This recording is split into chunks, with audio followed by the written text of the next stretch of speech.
Assalamualaikum warahmatullahi wabarakatuh. Salam sejahtera bagi kita semua.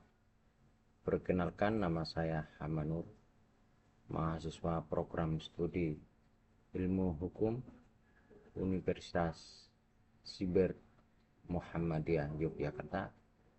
Pada video ini saya akan membahas topik tentang hukum humaniter internasional di era modern.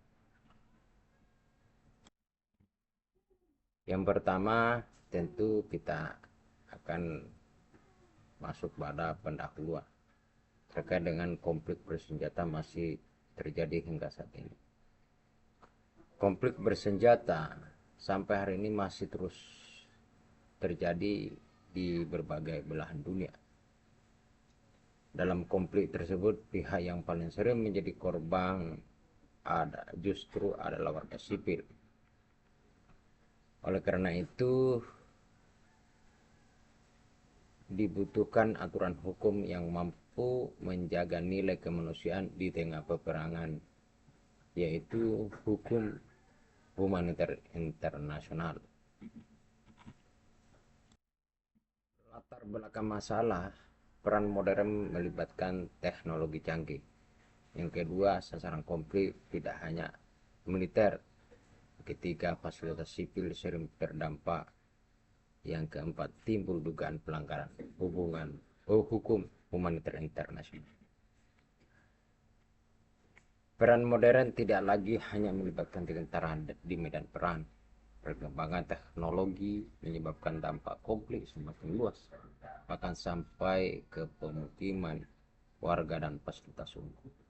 Kondisi ini adalah yang memunculkan banyak dugaan pelanggaran terhadap hukum humaniter internasional. Tentu tujuan presentasi ini adalah menjelaskan konsep hukum humaniter internasional. Melalui presentasi ini saya ingin menjelaskan secara singkat apa itu hukum humaniter internasional, bagaimana penerapan dan konflik bersenjata modern. Yang ketiga, serta tantangan yang dihadapi dalam penegakan hukum. Itu menganalisis, mengkaji tantangan penegakan hukum, memberikan pemahaman hukum. Tujuan daripada presentasi ini.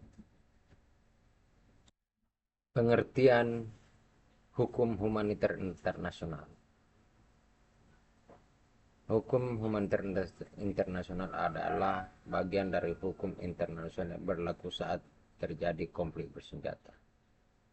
Hukum ini mengatur cara berperan dan bertujuan untuk melindungi pihak-pihak yang tidak terlibat langsung dalam peperangan, seperti warga sipil, tenaga medis, dan tawanan perang.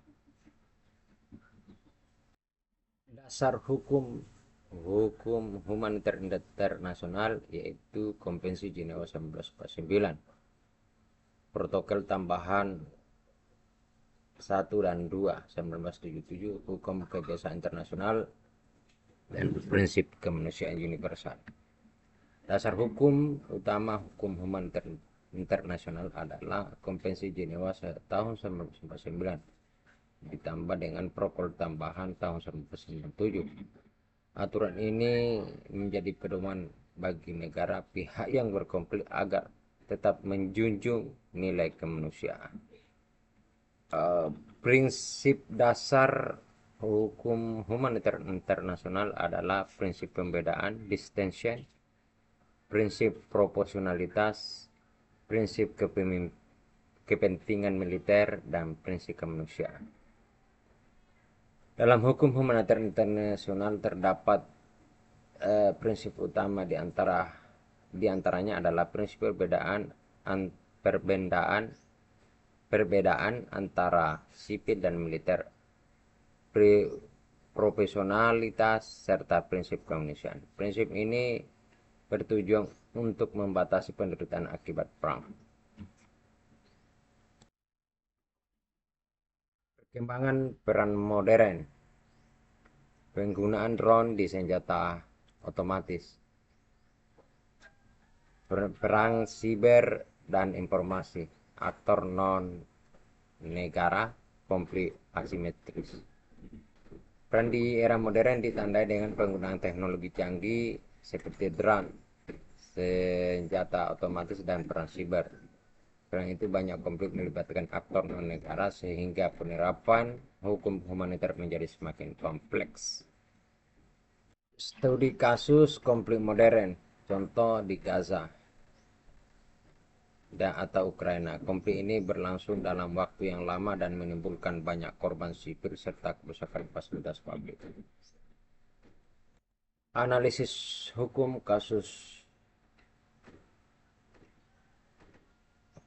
pelanggaran prinsip pembedaan, serangan tidak proporsional, perlindungan sipil terabaikan, dugaan kejahatan perang.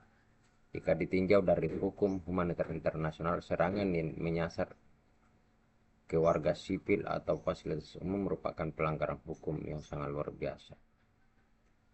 Tindakan tersebut melanggar prinsip pembedaan dan proporsionalitas serta dapat dikategorikan sebagai kejahatan perang.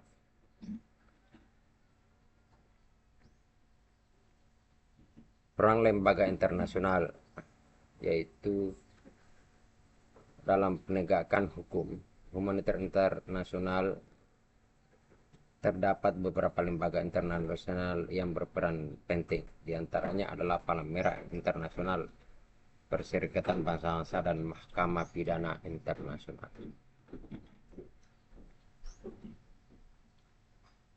Pendapat ahli.